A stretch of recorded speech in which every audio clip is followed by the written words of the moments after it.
Parliament ఎన్నికల ఎజెండాగా రైతులను ఎంచుకుంది బీఆర్ఎస్. రైతు సమస్యలపై ఎన్నికల్లో ఇచ్చిన హామీలతో ప్రజల్లోకి వెళ్లేందుకు సిద్ధమవుతోంది. అదే తరహాలో గులాబీ నేతలకు కౌంటర్ అటాక్ చేసింది కాంగ్రెస్ సర్కార్. పార్లమెంట్ ఎన్నికల టైంలో రైతుల సమస్యలు ఎజెండాగా ముందుకొస్తోంది బీఆర్ఎస్ పార్టీ. పంట నష్టంతో పాటు సాగునీరు, కాంగ్రెస్ ఎన్నికల మేనిఫెస్టోలో రైతుల హామీలపై విమర్శలు చేస్తున్నారు గులాబీ నేతలు. దీనిపై కౌంటర్ అటాక్ కు దిగింది కాంగ్రెస్ పార్టీ. 10 ఏళ్లలో రైతుల పేర్లతో కాలం వెళ్లదీసిన బీఆర్ఎస్ సర్కార్ నిజమైన రైతుల సమస్యలు పట్టించుకోలేదని విమర్శిస్తున్నారు కాంగ్రెస్ నేతలు. వ్యవసాయ రంగం, రైతులు, ప్రాజెక్టుల నిర్మాణం విషయంలో గత సర్కార్ నిర్లక్ష్యంపై చర్చకు రావాలని బీఆర్ఎస్ నేతలకు సవాల్ చేస్తున్నారు.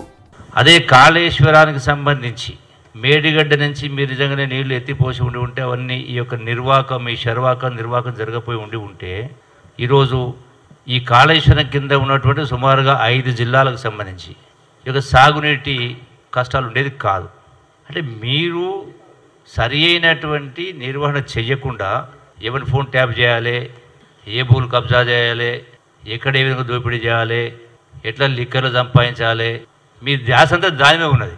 మీరు చెయ్యలేక శర్వాకు చేసి ఇలా దొంగనట్టుగా ఇలా మేమేదో వర్షాలు కురిపించలేదని, మేమేమో పంటలు ఎండబెట్టామని మాట్లాడుతూ ఉన్నారు. గతంలో బీఆర్ఎస్ పంటల బీమా పట్టించుకోలేదని విమర్శిస్తున్నారు మంత్రులు.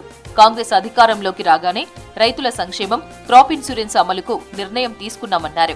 రుణమాఫీ హామీ అమలుకు కాంగ్రెస్ కట్టుబడి ఉందన్నారు. అంటే వచ్చే వర్షాకాలం నుంచి ప్రభుత్వమే రైతుల తరఫున ప్రీమియం పేమెంట్ చేసి ఇన్సూరెన్స్ మొత్తం అందరి రైతులకు అన్ని రకాల పంటలకు ఇన్సూరెన్స్ ప్రీమియం పేమెంట్ చేసి అది కరువు వచ్చినా, వరదలు వచ్చినా, వడగండ్లు వచ్చినా ఆ రైతాంగాన్ని ఆదుకోవడం కోసం ఇన్సూరెన్స్ చేసే కార్యక్రమం చేస్తూ ఉన్నాం, క్రాప్ ఇన్సూరెన్స్ చేస్తూ ఉన్నాం.